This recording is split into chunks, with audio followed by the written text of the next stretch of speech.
নমস্কার বন্ধুরা, আজকে আমি তৈরি করছি আটার লাড্ডু। দেখুন এটা কিভাবে তৈরি করি আমি। এটা খেতে কিন্তু দারুণ টেস্টি হয়। এর জন্য আমি নিয়ে নিলাম কড়াইতে 1 চামচ ঘি, এর মধ্যে কিছুটা ড্রাই ফ্রুটস, এগুলো ভেজে আমি তুলে নেব।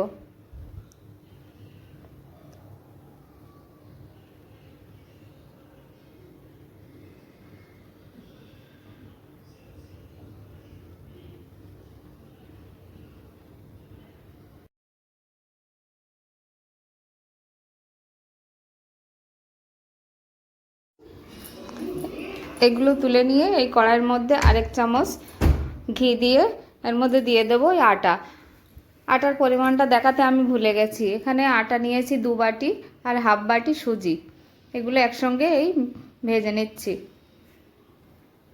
এগুলো হালকা জালে ধীরে ধীরে একটু ভাজতে হবে।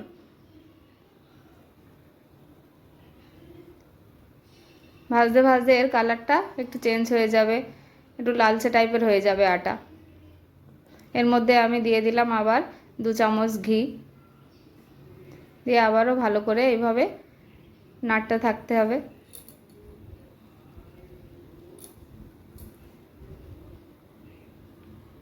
দেখুন এবার আটার কালারটা একটু পরিবর্তন হয়েছে আগের থেকে।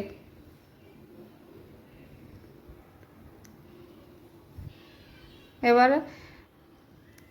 আরও পরিবর্তন হয়ে গেছে, দেখো হালকা লালচে ভাব চলে এসছে। আটাটা এরকম ভাজতে হবে। আটাটা ভাজা হয়ে গেছে ভালোভাবে। এবার এগুলো আমি নামিয়ে নেব। নিয়ে ওর মধ্যে আমি দিয়ে দিলাম আরেক চামচ ঘি, দিয়ে এর মধ্যে দিয়ে দেব গুড়।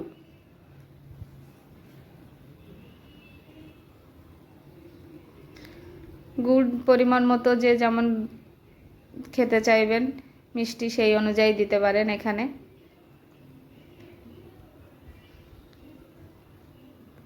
এর মধ্যে হালকা একটু জলও দিয়ে এটা মেল করে নিতে হয়। এটা গুড়টা চিটচেটে করার কোনো দরকার নেই, শুধু মেল করে নিলেই হবে। নিয়ে এখানে এটা বাস এরকমই হবে একটা। আর এখানে গ্যাস বন্ধ করে দিয়ে তোমার ওই আটাটা দিতে হবে। গ্যাস চালু থাকলে কিন্তু এখানে ওই শক্ত হয়ে যাবে, দলা দলা মতো হয়ে যাবে, তখন আর লাড্ডুটা আর হবে না। আমি গ্যাস বন্ধ করে তারপরে আটাটা দিয়েছি। দিয়ে এগুলো ভালো করে মিক্স করে নেব। গুড় আর আটা একসঙ্গে এর মধ্যে দিয়ে দিলাম আমি ওই ড্রাই ফ্রুটস, ভেজে রাখা ড্রাই ফ্রুটসগুলো দিয়ে সবগুলো সুন্দর করে মিক্স করে নিতে হবে।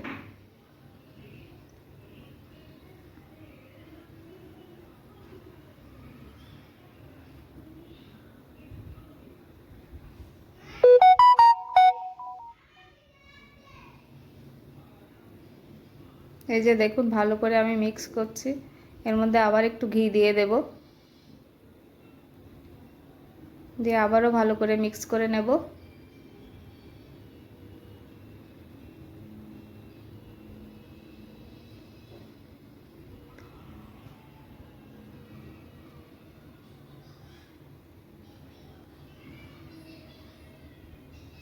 এই যে আমি এইভাবে হাতের শেপ ভালো করে এইভাবে শেপ দিয়ে দিয়ে লাড্ডু তৈরি করছি।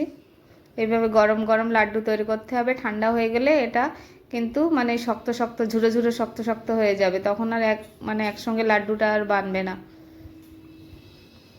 গরম গরম থাকতেই এটা তৈরি করতে হবে। আর বেশি গরম লাগলে বাটিতে করে একটু জল নিয়ে সাইডে রাখতে হবে, আর সেই জলটা হাতে একটু দিয়ে দিয়ে এইভাবে লাড্ডুর শেপ অনুযায়ী সে লাড্ডু তৈরি করতে হবে। দেখুন সব লাড্ডুগুলো তৈরি করা হয়ে গেছে।